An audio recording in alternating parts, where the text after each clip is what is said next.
வணக்கம், welcome to orange candy kitchen.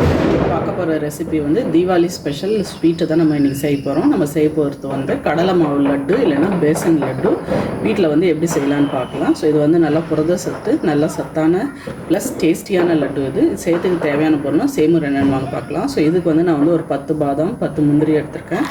First வந்து ஒரு வெறுமனே ஒரு கடாயில் போட்டு இது வந்து நம்ம ட்ரை ரோஸ்ட் பண்ணிக்கலாம்.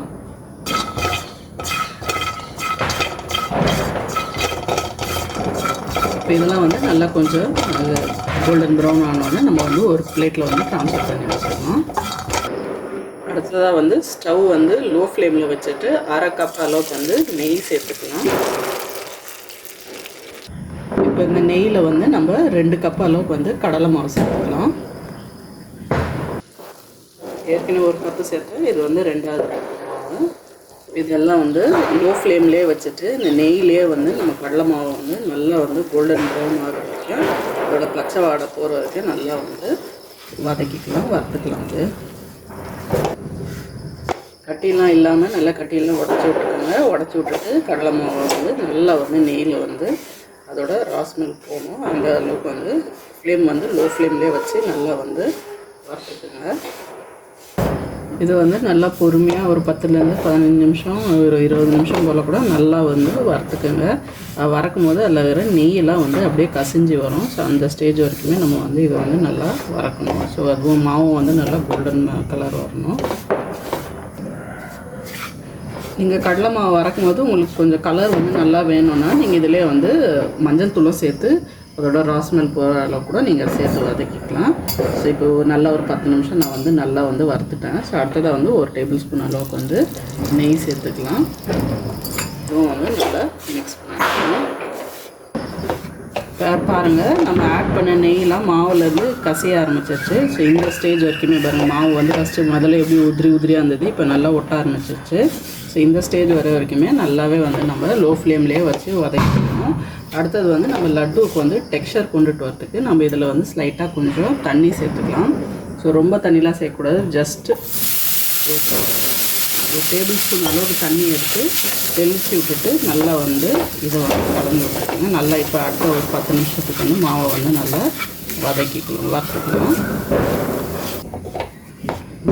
நல்லா ஒரு 10 நிமிஷம் ஆயிடுச்சு. திருப்பியும் நம்ம வந்து நெய்யெலாம் வந்து நல்லா கசிய ஆரம்பிச்சிருச்சு. ஸோ இந்த ஸ்டேஜில் வந்து நம்ம ஸ்டவ் ஆஃப் பண்ணிடலாம். நம்ம கடலை மாவு வந்து நல்லா கொஞ்சம் ஆறட்டும் விட்டுடலாம். நீங்கள் வேணும்னா இது ஒரு பிளேட்டில் கூட ட்ரான்ஸ்ஃபர் பண்ணி நல்லா ஆற விடலாம். ஸோ இது பாருங்கள், இது நல்லா வறுபட்டு பாருங்கள், நெய்யெலாம் நல்லா கசிய ஆரம்பிச்சிருச்சு. ஸோ நல்லா வறுபட்டு நல்லா ஒரு மனம் வருது. ஸோ கடலை மாவு நல்லா வறுபட்டு நல்லா பார்க்குறதுக்கும் கலர் சூப்பராக இருக்குது. ஸ்மெல்லும் வந்து நல்லா அருமையாக இருக்குது. அது ஆறுற டைமில் வந்து நம்ம அதுக்கு இனிப்புக்கு வந்து சர்க்கரை வந்து பொடி பண்ணிக்கலாம். ஸோ இதுக்கு வந்து நான் 1 கப் அளவுக்கு வந்து சர்க்கரை எடுத்திருக்கேன். ஸோ அது வந்து ஃப்ளேவருக்கு வந்து ஒரு 4 ஏலக்காய் எடுத்திருக்கேன். ஸோ இது வந்து ஒரு ட்ரையான மிக்ஸி ஜாரில் சேர்த்து நம்ம வந்து இதை பவுடர் பண்ணிக்கலாம். இப்போ மாவு வந்து நல்லா ஆறிடுச்சு. ஆறுனதுக்கப்புறம் நம்ம பொடி பண்ணி வச்சுருக்க சர்க்கரையை வந்து இதில் சேர்த்துக்கலாம். ஸோ மாவு வந்து நல்லா ஆறுனதுக்கப்புறமா நீங்கள் சர்க்கரையை சேருங்க. அதுக்கு முன்னாடியே சேர்த்திங்கன்னா அந்த சூட்டில் சர்க்கரை கரைஞ்சி நமக்கு லட்டு பிடிக்க வராது. ஸோ சர்க்கரையை ஆட் பண்ணிட்டு நம்ம பொடி பண்ண சர்க்கரையை இப்போ மாவில் வந்து நல்லா மிக்ஸ் பண்ணிக்கலாம். இது கூட வந்து நம்ம வறுத்து வச்சுருக்க நட்ஸும் ஆட் பண்ணிக்கலாம். ஸோ இது வந்து நான் பொடி பொடியாக கட் பண்ணி வச்சுருக்கேன். ஸோ இதுவும் வந்து இதில் சேர்த்துக்கலாம். வச்சுட்டு இப்போ நல்லா வந்து செஞ்சு விட்டுருங்க. சர்க்கரையும் மாவும் நல்லா மிக்ஸ் பண்ணிக்கணும். சர்க்கரை வந்து நல்லா சேர்த்து கலந்தாச்சு. நம்ம பொடிச்சு வச்சுருக்க நட்ஸும் வந்து இதில் சேர்த்தாச்சு. இப்போ வந்து நம்ம மாவு எடுத்து நல்லா கையில் வச்சு நல்லா அழுத்தி உருண்டை பிடிக்க வேண்டியது தான். ஸோ உங்களுக்கு எவ்வளோ சைஸ் வேணுமோ அதுக்கேற்ற மாதிரி வந்து உருண்டை வந்து ரவுண்டாக பிடிச்சிக்கணும். நல்லா அழுத்தி கொஞ்சம் பிடிச்சிக்கோங்க.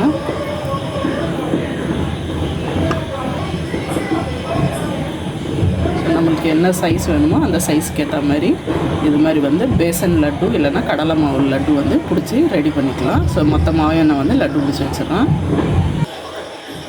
இப்போ பாருங்கள், சூப்பரான நம்மளுக்கு கடலை மாவு லட்டு இல்லைன்னா பேசன் லட்டு வந்து ரெடி ஆகிடுச்சு.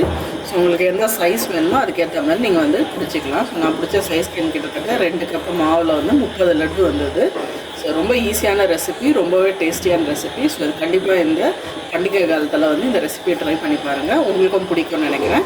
இந்த வீடியோ உங்களுக்கு பிடிச்சிருந்தால் லைக் பண்ணுங்கள், ஷேர் பண்ணுங்கள். அப்புறம் மறக்காமல் எங்கள் சேனல் ஆரஞ்ச் கேண்டி கிச்சனுக்கு வந்து சப்ஸ்கிரைப் பண்ணுங்கள். நன்றி, வணக்கம்.